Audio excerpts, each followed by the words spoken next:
Le 20 décembre 2023, la République démocratique du Congo a vécu sa 4e expérience électorale pour les élections du président de la République et des députés nationaux et provinciaux après l'accord global et inclusif signé à Sun City, en Afrique du Sud, et sa première expérience s'agissant des élections des conseillers municipaux dans le chef-lieu des 25 provinces, ainsi que dans la ville de Kinshasa.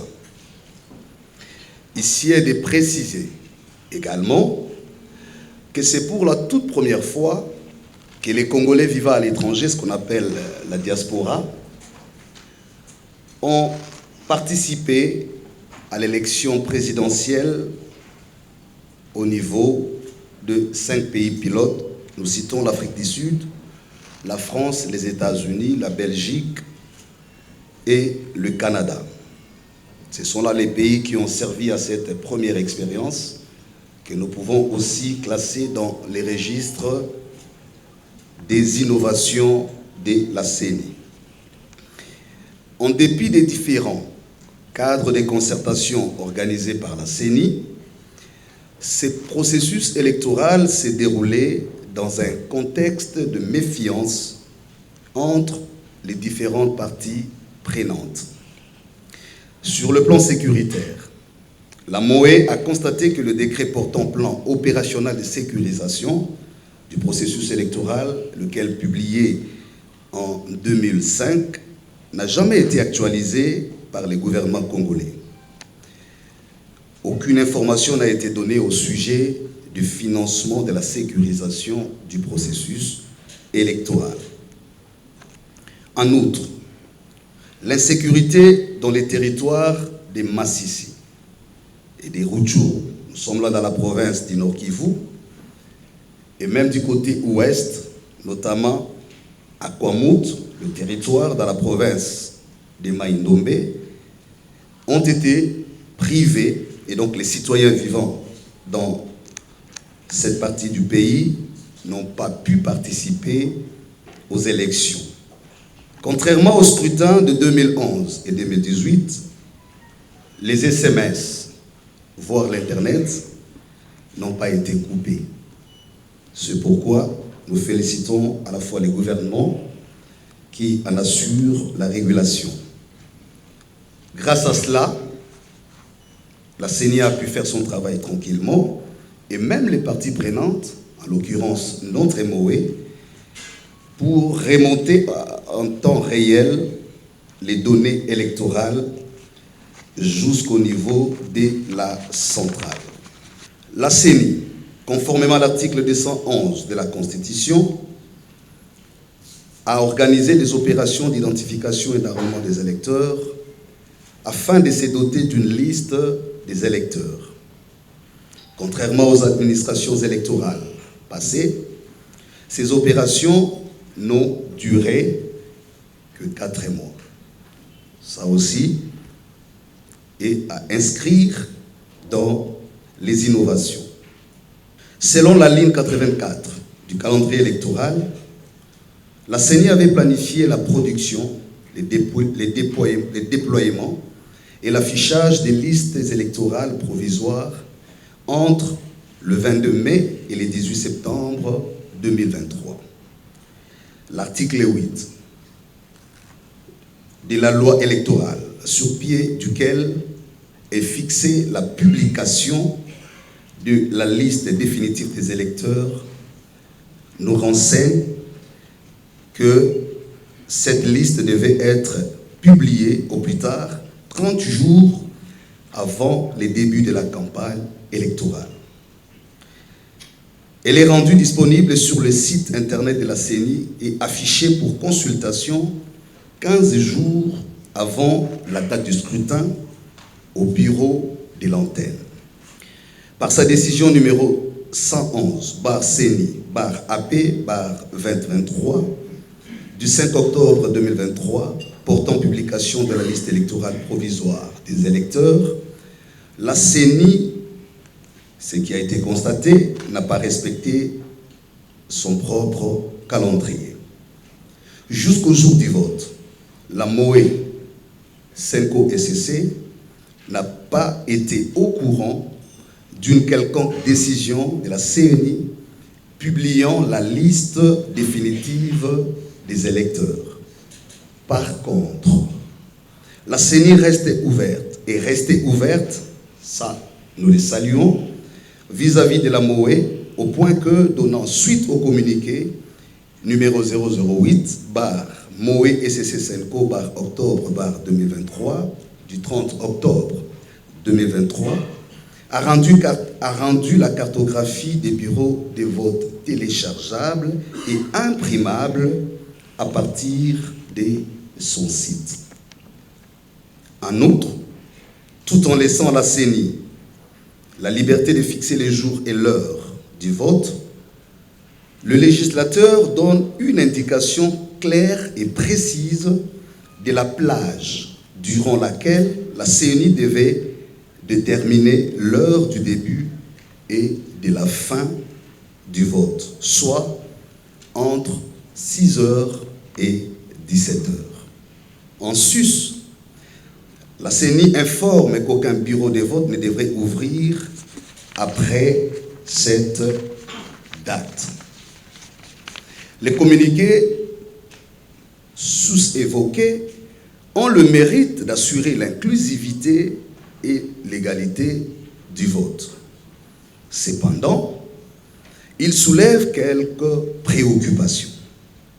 En effet, ces communiqués modifient le calendrier électoral qui a prévu la tenue des scrutins le 20 décembre 2023. Il va sans dire qu'à leur place, la CENI aurait pu et dû prendre une décision modifiant la décision numéro 044/CENI/AP/22 du 26 novembre 2022 portant publication du calendrier du processus électoral 2022-2027 relatif aux élections présidentielles, législatives, provinciales, urbaines, municipales et locales.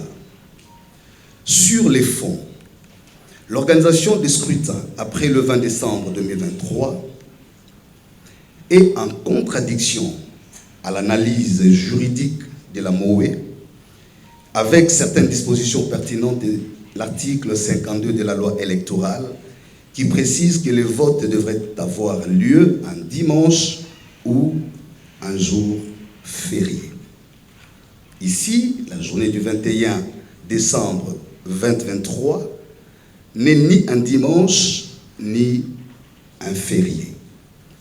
Il est urgent que les instances habilitées évaluent la légalité des opérations de vote qui se sont déroulées la journée du 21 décembre 2023. Par ailleurs, le vote s'est étalé jusqu'au 27 décembre 2023, alors que le communiqué 084 si haut évoqué énonce clairement qu'aucun bureau de vote ne devrait ouvrir après le 21 décembre 2023.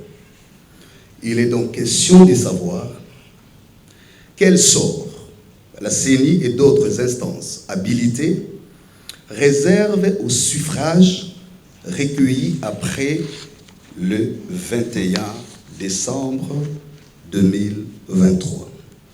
La Constitution de la République démocratique du Congo confère à la Commission électorale nationale indépendante, donc CENI en sigle, le pouvoir de l'organisation du processus électoral en RDC, notamment d'enrôler les électeurs, de tenir les fichiers électoraux, de planifier et conclure les opérations de vote, de dépouillement et de tout référendum. Par sa décision numéro 044/CENI/AP/2022 du 20 novembre 2022, la CENI a publié le calendrier du processus électoral 2027 concernant les élections présidentielles, législatives, provinciales, urbaines, municipales et locales. Ces calendriers prévoyaient la tenue des scrutins combinés du président de la République, des députés nationaux et provinciaux, ainsi que des conseillers municipaux, au jour du 20 décembre 2023. Ce calendrier a eu le mérite, et ça nous félicitons, de caler la tenue des élections générales dans le respect des délais des différents mandats des élus tels que déterminés par la Constitution. En outre, grâce à ces mêmes calendriers, la CENI a fait progresser le nombre des scrutins de 5 à 9 avec l'organisation des élections des conseillers municipaux, donc communaux, des bourgmestres, des conseillers urbains et des maires.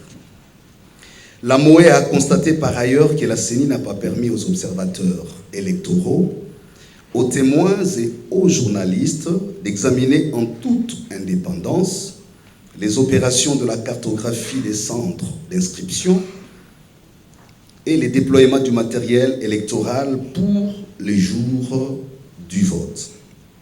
En plus, le fait que l'organisation des scrutins soit étalée sur plus de 6 jours, à l'instar d'autres problèmes logistiques qui avaient été constatés lors des opérations d'enrôlement et d'identification des électeurs, constitue une démonstration de faiblesse au niveau de la planification opérationnelle de la CENI.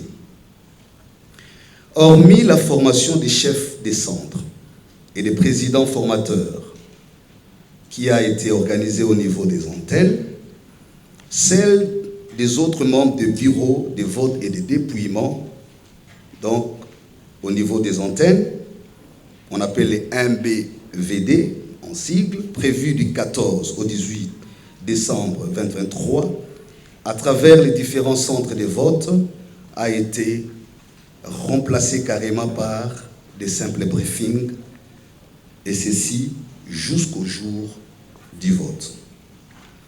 Bien plus, il convient de reconnaître qu'en dépit de tout, la CENI est restée ouverte envers la MOE, SENCO et CC, au point qu'elle a facilité les accréditations de nos observateurs, et nous avons beaucoup remercié la CENI pour cette collaboration, nonobstant quelques difficultés observées au niveau des antennes, peut-être par incompréhension entre les chefs d'antenne, mais régulièrement, la centrale de la CENI intervenait pour faciliter les choses. Conclusion. La MOE, SENCO, SCC salue les efforts fournis par la Commission électorale nationale indépendante et le gouvernement congolais, ainsi que toutes les autres parties prenantes au processus électoral, pour la tenue des scrutins combinés du 20 décembre 2023. Nous remercions particulièrement la CENI pour avoir accordé toutes les accréditations sollicitées pour cette observation. Après l'observation des différentes opérations électorales, la MOE note la détermination des électeurs qui se sont mobilisés pour accomplir leurs devoirs civiques en dépit de différents incidents observés dans les centres de bureaux de vote. Le peuple congolais a bel et bien répondu une fois de plus au rendez-vous de son histoire. La MOE, SENCO et SCC salue ainsi la bravoure de ces observateurs qui, en dépit des cas de violence, des arrestations, de l'interdiction d'accès à certains bureaux de vote dont ils ont été victimes, ont pu collecter les données reprises dans cette déclaration. La MOE, SENCO et SCC, grâce au dispositif de comptage parallèle de voix qu'elle a mis en place, constate qu'un candidat s'est largement démarqué des autres avec plus de la moitié des suffrages à lui seul. Cependant, elle a documenté de nombreux cas d'irrégularité susceptibles d'affecter l'intégrité des résultats des différents scrutins à certains endroits. La MOE met de ce fait à la disposition de toutes les parties prenantes un document annexe reprenant ces irrégularités documentées.